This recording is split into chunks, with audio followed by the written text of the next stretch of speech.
think I know everyone, but Janelle Everly, I'm the programming director. So I decided to have this series because everyone was asking me about the changes for V4 and for a V4 LEED Green Associate course and a BD+C course, so I thought this would be a good opportunity to really compare for those that are already practicing it and see what the changes are. They're still doing addendums, but hopefully I've caught as much as I can with the changes and can give you as much oversight as I can with an hour of time. So I want you to ask questions intermittently. Don't feel like you have to wait at the end. Feel free to interrupt during as well. So I would say the overall comparison is quality versus quantity. So like a simple thing was for views, you can't just put a window there with a view of a brick wall. Like you have to have the view of vegetation or something other than another wall. So they're thinking about quality versus quantity. They've incorporated metric units, so they're thinking abroad.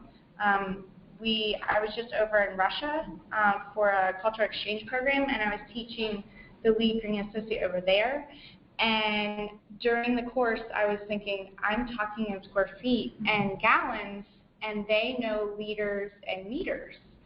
And so it's really quite a challenge for them to really compare apples to apples. So I think this is is an opportunity for LEED to reach a broader audience other than America. So the updated standards, so ASHRAE is now ASHRAE 2012 and things like that. They've included additional standards, so they're working with the Historic Preservation Association, and so they've included other types of standards and references. They streamlined their letter templates. I haven't had any opportunity to actually work in a new letter template, so I can't tell you firsthand what it's like, but that's what I've been told. And there's no more numbers. So there's no SS Credit 1, SS Credit 2, SS Credit 7.1, 7.2. It's just the titles. And then they've done a lot of renaming credits, and they've done combinations of credits. So we'll go over some of that today. So these are all of the rating systems. Everything that's circled here are the new use types. So we've got hospitality data centers, warehouses and distribution centers, hospitality for IDC, schools, retail, and then mid-rise for homes. So they've added a lot of new use types. And Christine and Carla, I was going to say Michelle, and it's not Michelle. Christine and Carla were asking me about if there was going to be inserts. So this is the BD+C reference guide. It's not tiny. I'm not positive. I can't tell you if there's going to be. I'm sure there will be inserts per use type, but I can't tell you for sure if that's the case or not. So these are all of the new credit categories: integrated process, location and transportation, which was an adaptation for LEED AD and homes, and then they've updated minimum program requirements. So it was originally 7, now there are 3. So today we're going to specifically talk about location and transportation and sustainable sites and how they work together, and then the series will continue and we'll cover each category separately. So these are all of the credits associated with location and transportation and sustainable sites. So location and transportation is essentially, in sustainable sites there was originally alternative transportation credits. They've now extracted that and created its own category. And so they've combined and added, and we'll go through those one by one. So the goal here is, just thinking about just the intent of location and transportation is thinking about your site, how it's the accessibility to your site, is it a high priority site, things like that. So LEED for new neighborhood development location is a new credit. So it ties directly in with neighborhood development. the rain system neighborhood development. So if you locate your project in a neighborhood development setting, you instantly get points. So, and they have thresholds. So if it's a certified, you get up to 8 points, platinum 16. So it's kind of parallels that way. So they're just incentivizing that, like the project out in Vegas, that city center, that had that multiplex, that could have been a neighborhood development site, and all of those buildings could have gotten additional points just by the location of the proximity to certain things. So, and everything is streamlined within the neighborhood development rating system. So they all correspond together. So the requirements here, it says locate the project within the boundary of a development certified under LEED for ND, and it has to be stage 2 or 3 under the pilot rating system. So some of it was being piloted, and so if you locate your project under that project now, you'll still be able to obtain those points. Sensitive land protection is it's renamed from site selection. So you also see that there's no SS credits here. It's not SS credit 1. So just take note of that. And so this would be under the LT category. So they have the different requirements. So you have the options for projects to be located on project sites to earn credits through sensitive land best management practices. And then it's very similar to site selection, so there's not that many significant changes. That you have your different compliance paths, your option 1 or option 2. And then high priority site, what they've done here is from SS credit brownfield redevelopment, they've kind of gobbled brownfield redevelopment up into a high priority site. So this is where the historic preservation comes in. So they're giving sites the opportunity, if you're like in a downtown Pittsburgh area, in the cultural district or any other site, that you could potentially get a point by using that, or a brownfield redevelopment. So you have these different options. You have got your historic district, and then I just have a map of some historic districts in downtown Pittsburgh, just to give you an idea. And then, of course, in order to get this, you have to meet these criteria.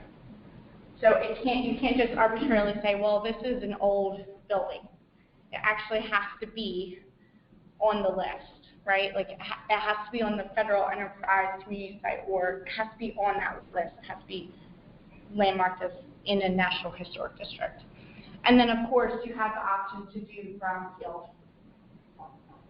So they've kind of compiled some things together, essentially. Surrounding density and diverse uses. So this is very similar to development density and community connectivity.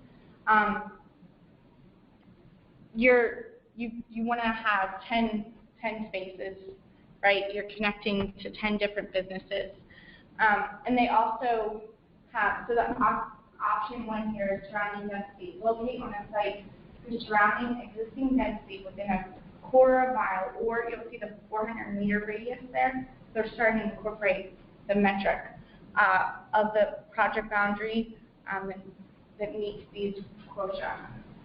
So I think before it was 60,000 square feet was the density, right, for commercial. So they've changed the density a little bit different from the FAR and residential, the commercial and not residential. And then you see your corresponding point threshold that you can get.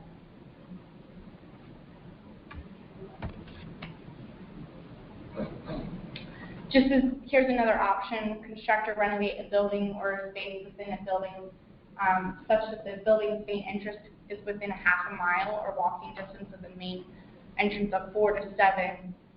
So you get different point thresholds per the number of uses.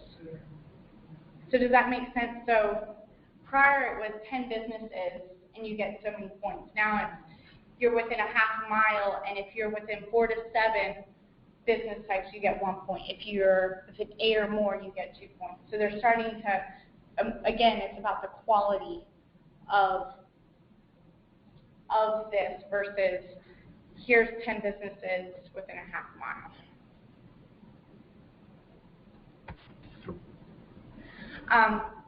Access to quality transit, again, it's just renamed. They've done, I don't know why they've done so much renaming, but I think they're just trying to streamline it. The big thing here is the frequency. So before it was you were within a quarter of a mile or a half a mile and you were able to get points. Now it's you have to indicate how many weekday trips there are, how many weekend trips there are for a bus, streetcar, rail, or ferry, and then how many trips you ought to have for like a commuter rail or high-speed rail. So different types of transit. And then you get corresponding points per the number of trips.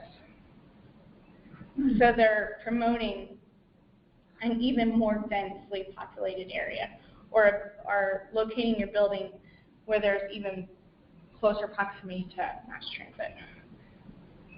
Yeah. Do you have any idea why you get more points for buses or streetcars than you would for commuter rail or ferry service? My guess is that a high-speed rail or commuter rail is going to be you're bringing people from the outer area. I'm not quite sure, but I'm guessing, you know what I mean? You think that you're bringing people from the suburbs, but you're just promoting a more urbanist culture. I don't really, you know, I don't know. Okay, that's just one. Yeah, it's a good question, why they would. Yeah, maybe because of the scale of transportation network. True, too. You probably still have the number of stops or. Yeah, only served by a commuter line up there, you might be out of the urban capital more. So, that brings up a good point. So when we were in Moscow, the metro had like, I don't know, 100 stops. It was awesome. And then, I mean, it was really like the most amazing thing ever. But then they had a couple fast trains that would go outside of the city. But they were used less because it only serviced a certain type or a certain neighborhood, a certain community, whereas the metro services many more people, so that it could be the scaling that you're. Bicycle facilities, so it's about the network. So Master Builders Association has a bike rack, but they're in Green Tree, and the only way to really get there is the highway. So who's going to bike there? I'm not, right? So this is really about what they've done with the bicycle facilities is, again, about the quality. Can people actually bike there? Do they feel safe? So your designer locating the project with an entry that has walking distance, bicycling distance, or a bicycle network that connects to at least one of the following. So again, you've got your diverse uses. So you're not just, so MBA, is it located by, it's in an office park. So there's not really a convenience store or other uses. So you're thinking about if you're biking to work, could you go do other things while you're there? It's not the best situation. And then you'll see here, all definitions must be within a 3-mile bicycling distance of the project boundary. So all of these uses have to be within a bikeable distance. Parking capacity. What they've included here is the International Transportation Engineers Planning Handbook. Before, they didn't include that in the parking capacity that I'm aware of, did they? It was an option. So now it's, they must meet the minimum. So, and the option for no new parking has been omitted. So you see the different case scenarios you have here. So you're not allowed to exceed any minimum local code requirements for parking capacity. And then you see how they call out the Institute of Transportation Engineers handbook and where exactly that information is. But you see the different case scenarios. You've got case 1, baseline location. So must achieve a 20% reduction of the base ratios. Case 2, projects earning 1 point or more under the LT credits achieve 40% in reduction. So you have the 20%, you have your different thresholds, you have your 20% and your 40%. And then for all projects, the credit calculations must include all existing and new offshoot parking spaces that are leased or owned by the project. And then, of course, you still have your preferred parking and carpools as before, but it's been kind of gobbled up into one entity.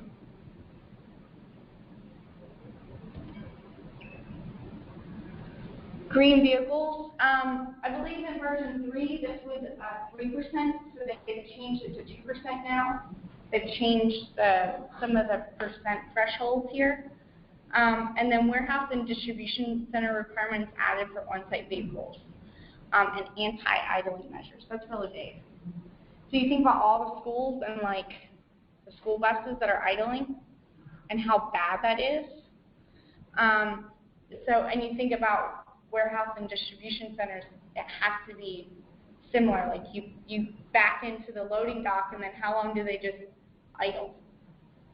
So they're thinking about the overall carbon footprint of not just, all right, let's have a low emitting and fuel efficient vehicles, but what about the vehicles that are already out there and how are they operating? We're actually going to have a tour of Pitt, Ohio's new facility in Farmer. They're a trucking facility, and they're doing some really, really, really cool things. And they're talking about CNG. So it's, you know, good, better, best, but at least it's something better than what they're doing now. So they're really trying to be innovative. So that's location transportation. It's, you know, it's very similar to what it was before, but they've kind of revamped a couple things. They're thinking about the quality of transit, how often, you know, if the bus only comes once a day or twice a day, how good is that? You have to, you know, how useful is it then?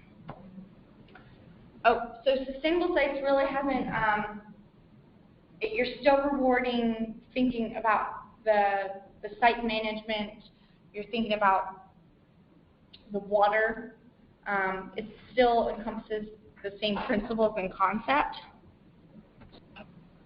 So the prerequisite is the same.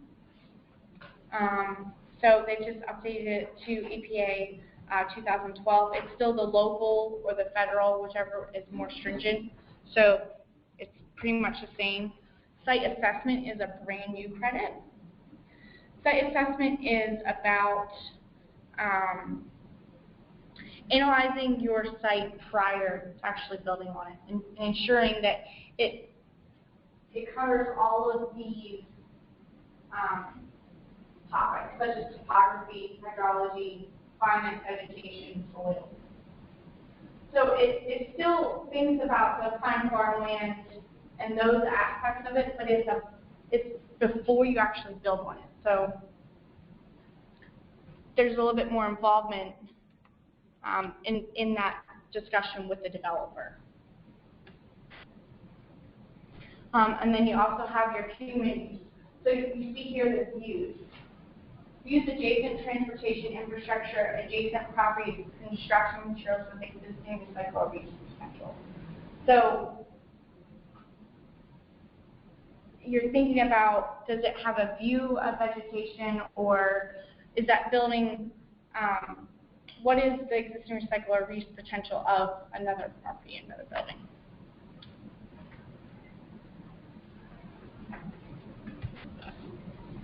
We've got site development, protect or restore habitat. It's basically the same except for the setback requirements.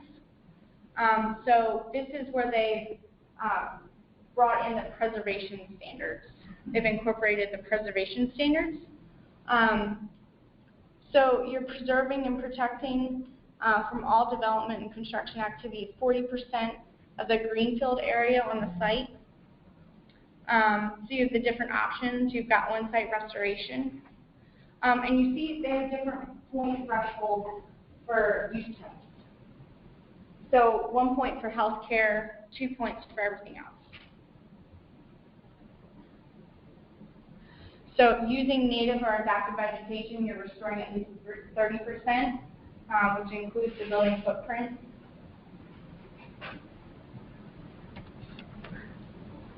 You're thinking about your imported topsoils or soil blends.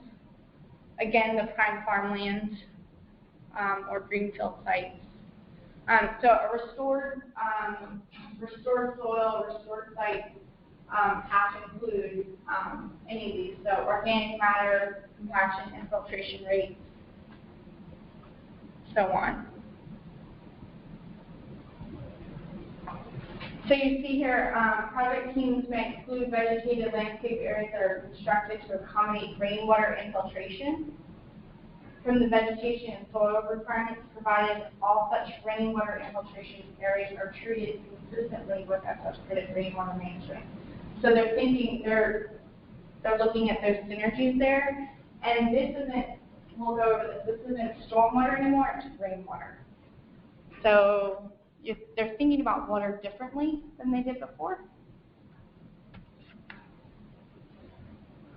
So this is option 2. This is new.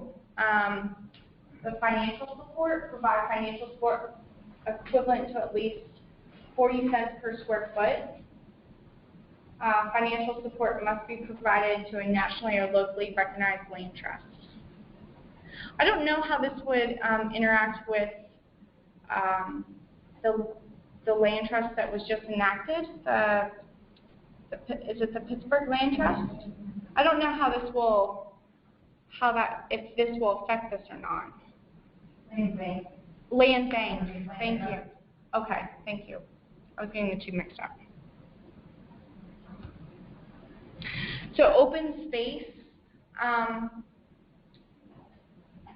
You no longer can just put a patch of grass and call it open space, right? They're not counting that as open space because it's not encouraging biodiversity. It's not encouraging other species to come in. So they're really, so I don't know that this would, because this is not just a patch of grass, it's got this, this is PMC fur-sized park. It's got other vegetation included, so I'm not sure if it's one or all, but I know that you can't just say, all right, here's grass and we're going to call it open space. They've taken that out. And your vegetated roof requirements, that is primarily about your extensive and intensive roof systems. So you're, again, thinking about the biodiversity of the open space. It also, the open space must be beneficial use to the occupants or the community. So if you put a green roof on top of a building, but no one can access it, is it beneficial to the community? So there might be, you might have some, when you're writing your narrative, you might be talking about how your roof, if you're going to put a green roof or you have a park of some sort, how accessible is it to the community? Or is the benefit the rainwater collection, and there's things like that you have to think about. So you see rainwater management, it's completely changed, and at Greenbuild I went to a presentation about rainwater management, and the reason why they said that they've changed the title from stormwater to rainwater is because they want to think about water as a whole versus just a fast storm. They want to think about slow rains. They want to think about all sorts of water. So that's why they've changed it to rainwater. So you're also including your site-specific criteria. So this is your low-intensity events. So again, your drizzles and things like that. And then you added your option for zero lot line or your urban projects.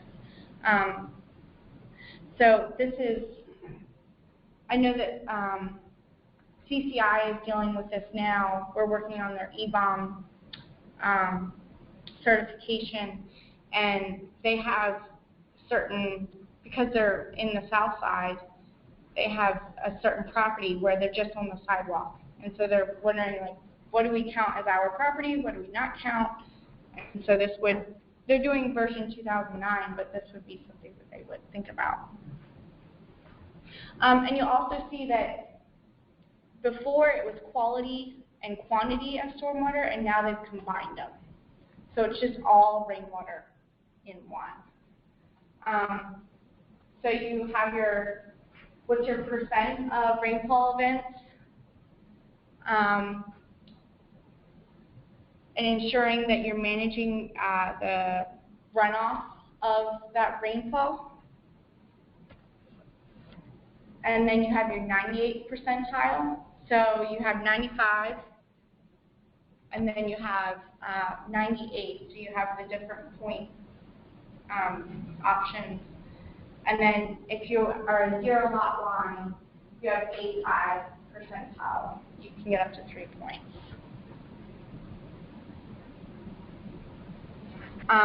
So this is also new to the multi-tenant complex projects that are part of a multi-tenant complex. Only the credit requirements may be met using a coordinated approach affecting the defined project site within the master plan boundary. So I think that prior they were thinking about campuses and how each project, if it's on a campus, how that project's defined site interacts with another project's defined site. So they're also thinking about multi-tenant complexes too, in addition to university campuses and things like that. So that's something new to think about. Key Island, again, it's a combination of roof and non-roof into one. And they're thinking about all of your surface areas, and then you're getting your totals. And they're thinking about what is the SRI, or what's the SR going to be after 3 years. So you purchase a roof now, and the solar reflectance index is 54. And in 3 years, is it going to go down to 52? Is it going to go down to 51? And how is that going to affect the project overall? We were just talking yesterday I was talking with some folks at Baker who are doing some road projects, and then they said that you can paint the pavement, or you can incorporate color in your asphalt, and they're wondering how that would interact with our existing transportation, and if we could include that into green infrastructure and bioswales and things like that. And I thought it was really interesting. I don't know enough about it, but I mean, you think about just a building, and then you think about an urban setting overall, how impactful this could be if we could really think about our total SR, our total reflectance index. I mean, we could make some significant changes with our heat as a city. And then light pollution reduction. So both here, they've added the bug rating methodology. Before they didn't have that. And they've removed the interior lighting requirements. So the shading for your egress and things like that, where you couldn't have interior light that would emit the facade. They've removed those interior lighting requirements. They've added the bug rating system, and then they've added the light zones. So these are the different, the option one is the compliance path, the bug rating method. So you have your different lighting zones, and then you have your luminaire uplight rating associated. So this is the brand new they've added. Or you could do the calculation method. So if you're in light zone, you can't have more than 1.5% of lumens that leave at the horizontal.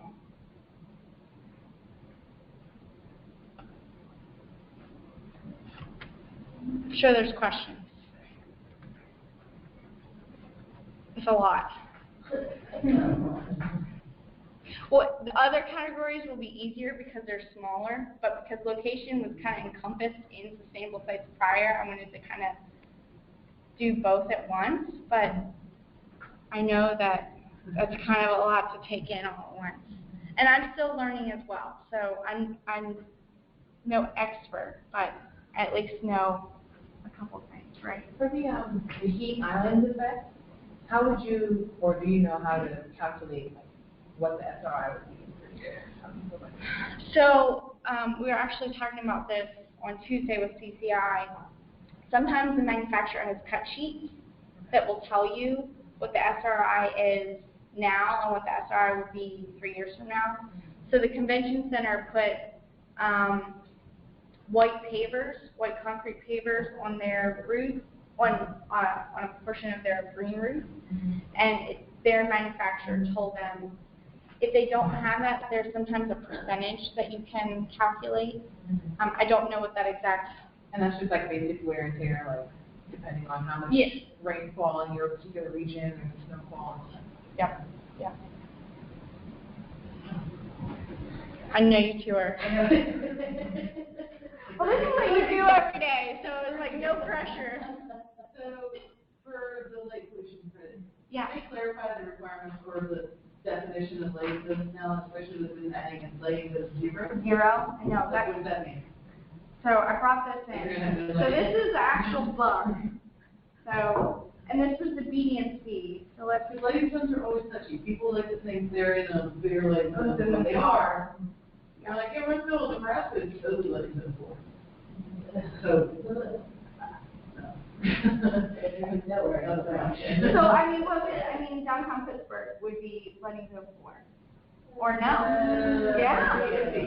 Yeah. Because I know, that's how you define it, yeah. The cultural district? Yeah. Okay. Somewhere. Like on the fringe by the river? Yeah.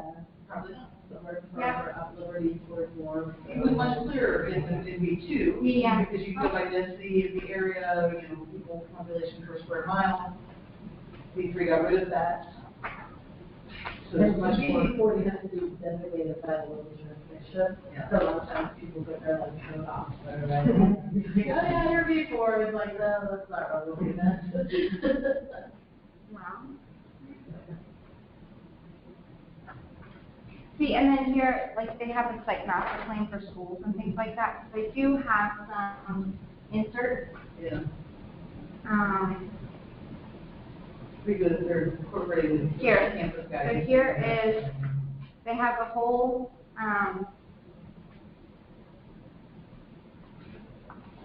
step-by-step guidance. 1, establish your exterior lighting project goals.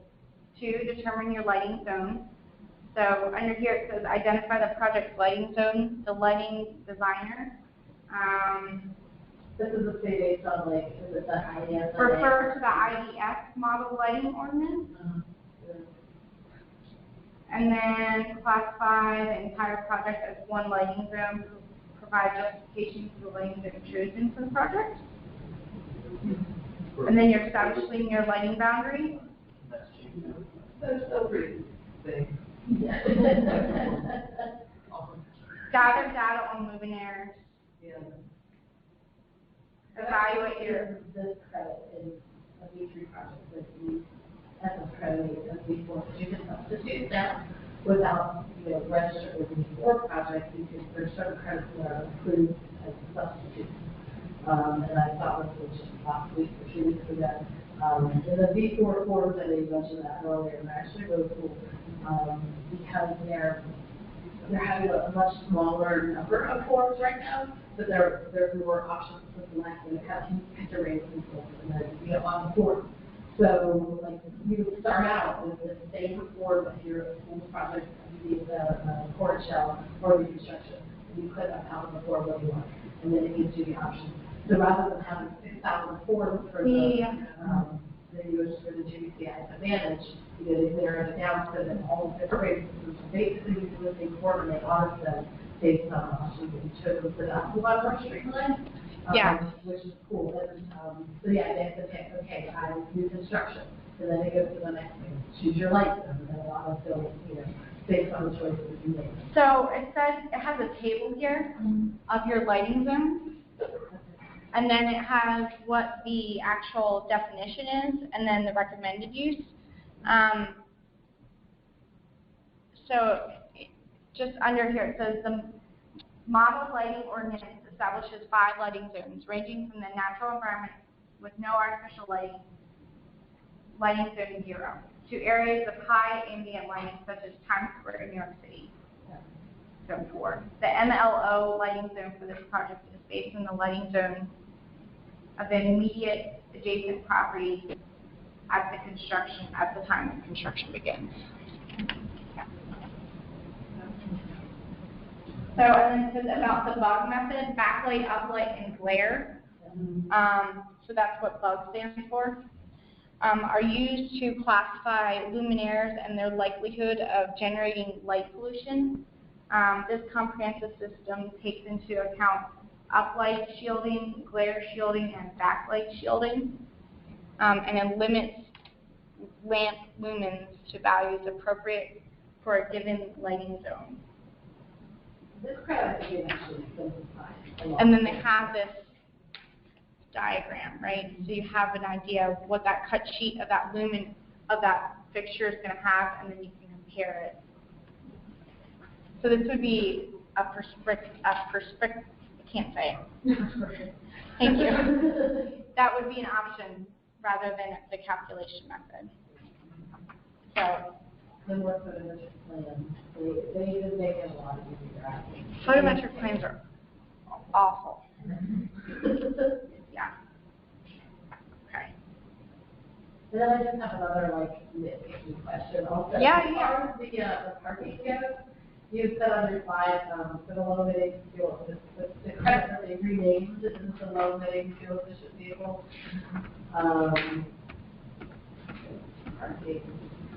Green vehicles, maybe. Green vehicles, this one? Yeah. So they're saying now 3% of parking spaces must be reserved for green vehicles. Are they saying now that the hydrogen will not say green vehicles, because right now, hot topic. So, are they having, right now, I think because low emitting fuel efficient is very clearly defined right now in the 2009 rating system, as vehicles that are used for fully air and stuff. So, have they changed that definition as well, or are they allowing, anything green, anything goes, how are they constraining that, I guess?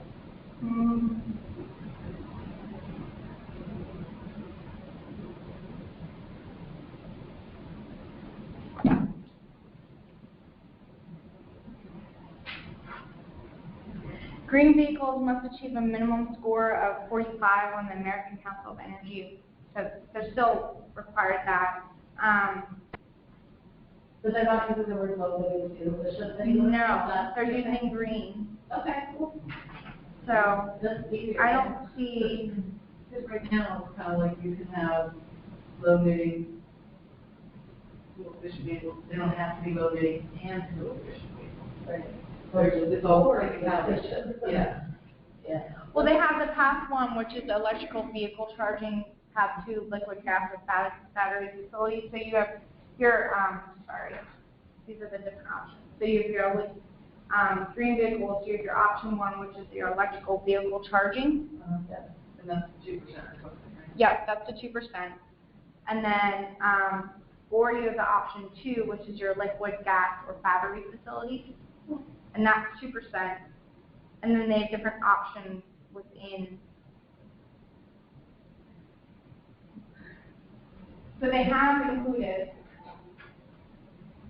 they've got the schools and they've got the warehouse. Oh, cool. It's just kind of like. So it's integrated.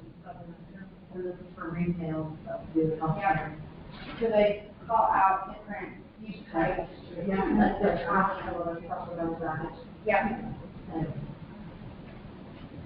Yeah, so I don't see anything, they're calling it green vehicles. Yeah. I'm sure there's other specific credits out there that you're working on. No? We'll see about it, we put some for Axiom Power to do the battery technology for locomotives. And they installed these solar trees in their parking lot. And I left it talking to one guy a couple of weeks ago, and I was like, oh, those are awesome, you know, they tell me to shade the parking lot. And I got up to them, there's always plugs and force to plug things into. How many cool they are? Renewable, the shading, the fueling station.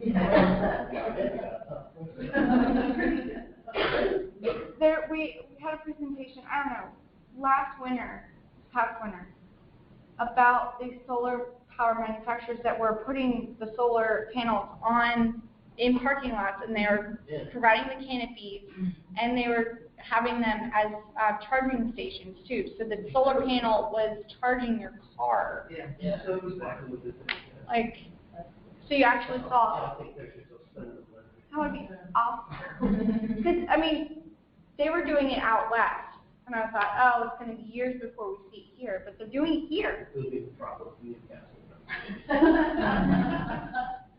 Really? I think that's the thing around here, you can't do it, I always thought it was for a long time. It is, but it doesn't have to be Arizona for solar panels to work. Yeah. Yeah. Well, and it's the REX, how much money you get on the return. All right.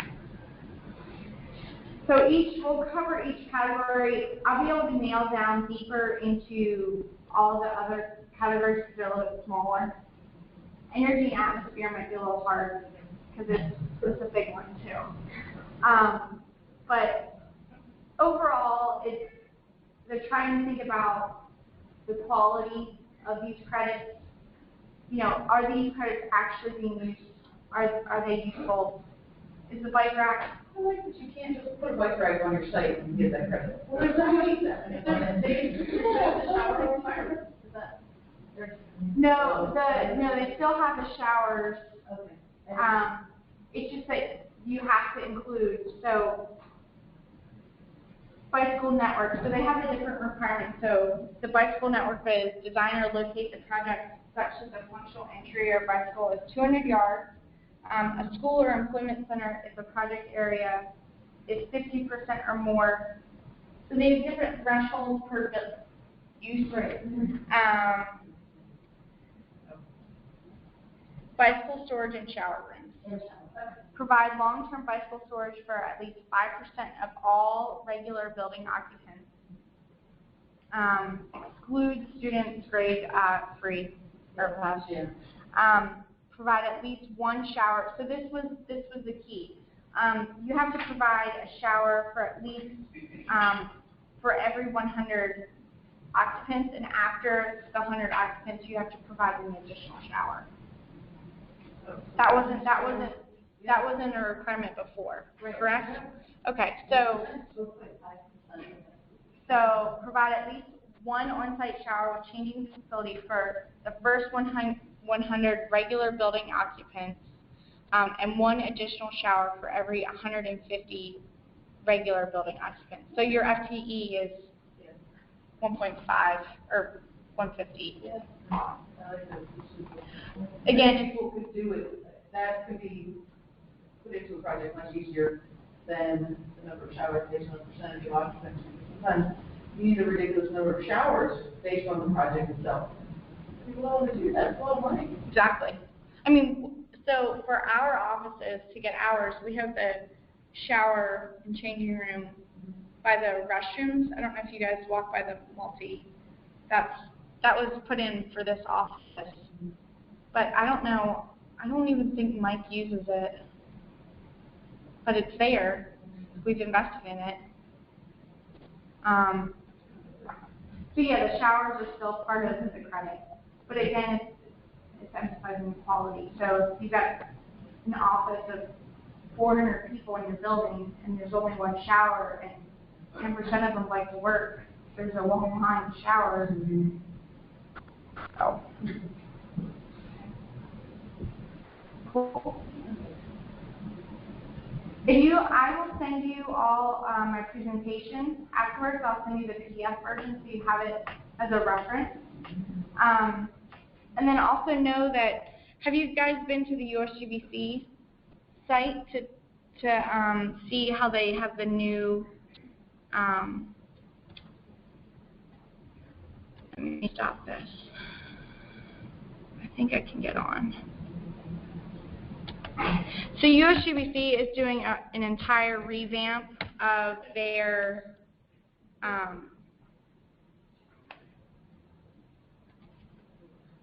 it's not the best, but if you go to LEED and you go to the credit library, you can select your rating system. Like LEED user. Yeah. It's much nicer. Yeah, it's not the best, and they don't include everything, like the reference guide, so, yeah, they want your money. So, you can get access to all of the credits, so location and transportation.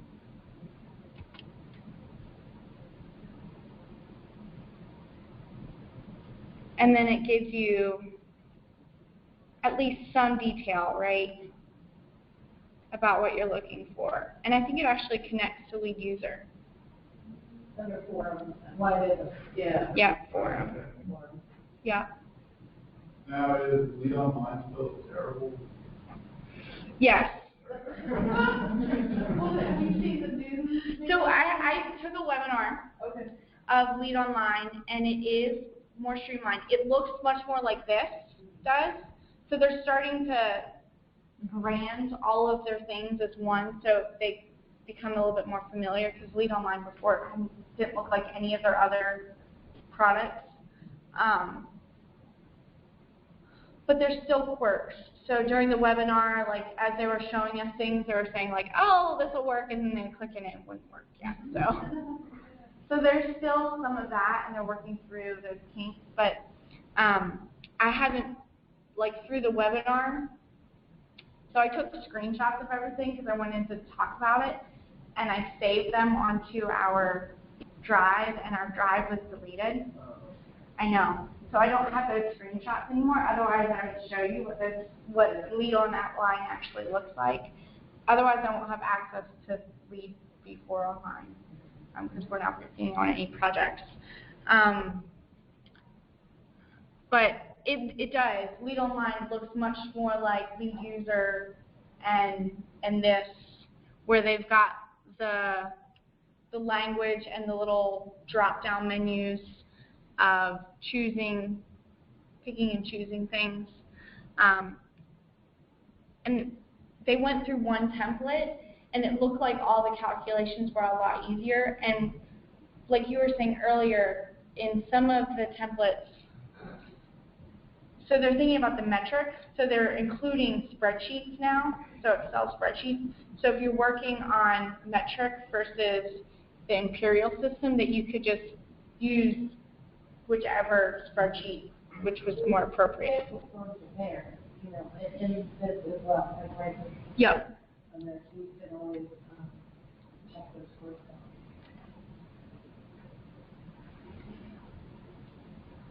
So you can download.